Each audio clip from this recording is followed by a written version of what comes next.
வணக்கம். இன்றைக்கி நம்ம பார்க்க போகிற சமையல் என்னென்னு பார்த்தீங்கன்னா, ஒரு அருமையான வெஜிடபிள் கறி எப்படி செய்யலாங்கிறத பார்க்கலாம். எல்லா காய்கறியும் போட்டு ஒரு அருமையான வெஜிடபிள் கறி. இது குருமான்னு கூட சொல்லலாம். இது வந்து பரோட்டா, சப்பாத்தி எல்லாத்துக்குமே சூப்பராக இருக்கும். வாங்க எப்படி செய்யலாங்கிறத பார்க்கலாம். ஒரு பேன் எடுத்துக்கலாம். இதில் வந்து கொஞ்சமாக ஒரு டீஸ்பூன் போல் எண்ணெய் விட்டுக்கலாம். பன்னீர் வந்து லைட்டாக வறுத்து எடுத்துக்கலாம். இது வந்து ஆப்ஷனல் தான். வறுக்காமையும் சேர்க்கலாம், வறுத்துட்டும் சேர்க்கலாம். வறுத்துட்டு சேர்த்தோம்னா சீக்கிரமாக வந்து உடஞ்சி போகாது, இல்லைன்னா உடஞ்சிரும். அதுக்காக தான். லேசாக சூடு ஏறிடுச்சு. நம்ம வந்து பன்னீரை சேர்த்துக்கலாம்.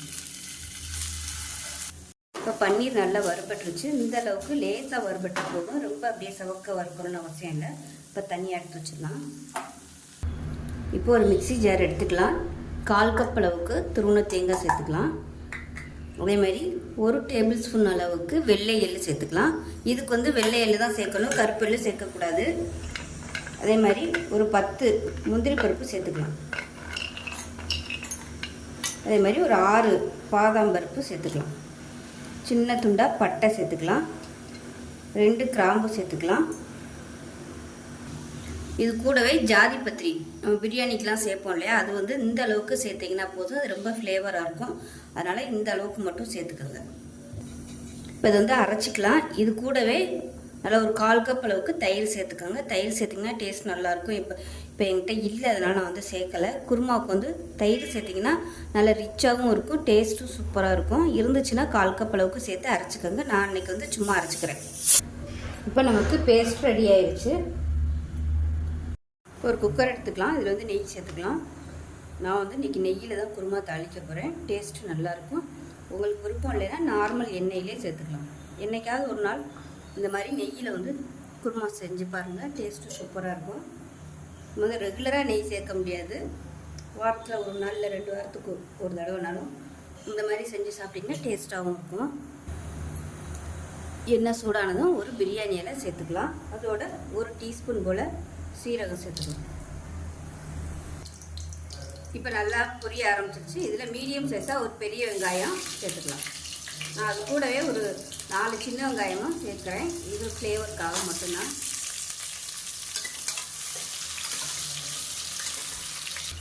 இது கூடவே ஒரு 3 பச்சை மிளகாய் சேர்த்துக்கலாம். இப்போ அதில் 1 டேபிள் ஸ்பூன் இஞ்சி பூண்டு பேஸ்ட்டு சேர்த்துக்கலாம்.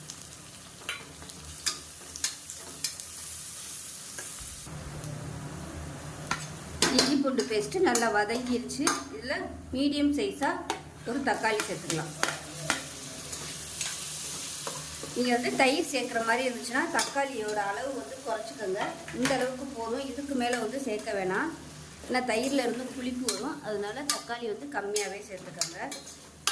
நான் வந்து இன்றைக்கி சேர்க்கலை. இருந்தாலும் இது கொஞ்சம் பெரிய தக்காளி தான். குருமாவுக்கு வந்து தக்காளி வந்து அதிகம் சேர்க்க வேணாம். ஏன்னா ரொம்ப அப்படியே புளிச்சாப்பில் ஆயிடும். தக்காளி நல்லா வதங்கட்டும். மஞ்சள்தூள் சேர்த்துக்கலாம். உப்பு சேர்த்துக்கலாம். இப்போ தக்காளி வந்து நல்லா மசிஞ்சு வந்துருச்சு. இந்த ஸ்டேஜில் நம்ம அரைச்சி வச்சுருந்த முந்திரி பருப்பு, பாதாம் இந்த பேஸ்ட்டை வந்து சேர்த்துக்கணும். இது வந்து நல்லா வதக்கணும். எண்ணெய் பிரிஞ்சு வர அளவுக்கு நல்லா வதக்கணும். இப்போ வந்து நல்லா எண்ணெய் பிரிஞ்சு வர அளவுக்கு வதக்கி விட்டுக்கலாம்.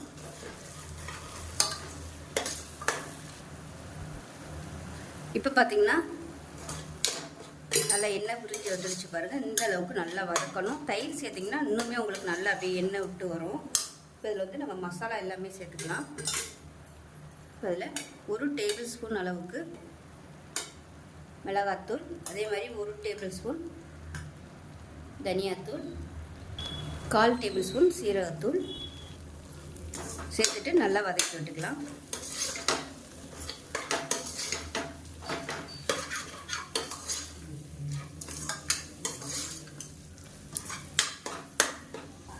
இப்போ இதில் காய்கறிகள் எல்லாமே சேர்த்துக்கலாம். இதில் பார்த்திங்கன்னா பட்டாணி, கேரட்டு, பீன்ஸ் எல்லாமே கொஞ்சம் கொஞ்சம் ஒரு 2 டேபிள் ஸ்பூன் வர மாதிரி எடுத்திருக்கேன். இப்போ சேர்த்துக்கலாம். அதே மாதிரி 2 டேபிள் ஸ்பூன் வர மாதிரி உருளைக்கிழங்கு தண்ணியில் கட் பண்ணி வச்சுருக்கேன். இதையும் சேர்த்துக்கலாம். ஒரே அளவாகவே எல்லாமே கட் பண்ணிக்கோங்க. இப்போ இதில் பார்த்தீங்கன்னா காலிஃப்ளவர் சுடுதண்ணியில் உப்பு மஞ்சத்தூள் போட்டு நல்லா சூடு பண்ணிவிட்டு அதிலே வச்சுருக்கேன். இப்போ அதையும் சேர்த்துக்கலாம். எல்லாமே ஒரு 2 டேபிள் ஸ்பூன் வர மாதிரி சேர்த்துக்கணும். அதே போல் பட்டாணி இதுவும் பார்த்திங்கன்னா ஒரு 2 டேபிள் ஸ்பூன் வர மாதிரி. ஏன்னா எல்லா காய்கறியும் சேர்க்குறதுனால 2 டேபிள் ஸ்பூன் சேர்த்திங்கன்னா அதுவே உங்களுக்கு ஒரு அளவு வந்துடும். இந்த அளவுக்கு மட்டும் சேர்த்திங்கன்னா கரெக்டாக இருக்கும். இதையும் சேர்த்து நல்லா வதக்கிடுங்க. நல்லா வதக்கியாச்சு. இப்போ வந்து தண்ணி சேர்த்துக்கலாம். மிக்ஸி வந்து அலசிட்டு அந்த தண்ணியை வந்து நான் சேர்த்துக்கிறேன். இதையும் சேர்த்து நல்லா வதக்கி விட்டுக்கலாம். இப்போ இதில் தேவையான அளவுக்கு தண்ணி சேர்த்துக்கலாம். நான் வந்து சுடு தண்ணி தான் சேர்க்குறேன். கிரேவி எந்த அளவுக்கு வேணுமோ அதுக்கு தகுந்த மாதிரி தண்ணி சேர்த்துக்கணும். நல்லா கொஞ்சம் சுடு தண்ணியாக சேர்த்திங்கன்னா உங்களுக்கு டேஸ்ட் வந்து நல்லாயிருக்கும். இப்போ நம்ம வறுத்து வச்சுருக்கிற இந்த பன்னீரையும் சேர்த்துக்கலாம்.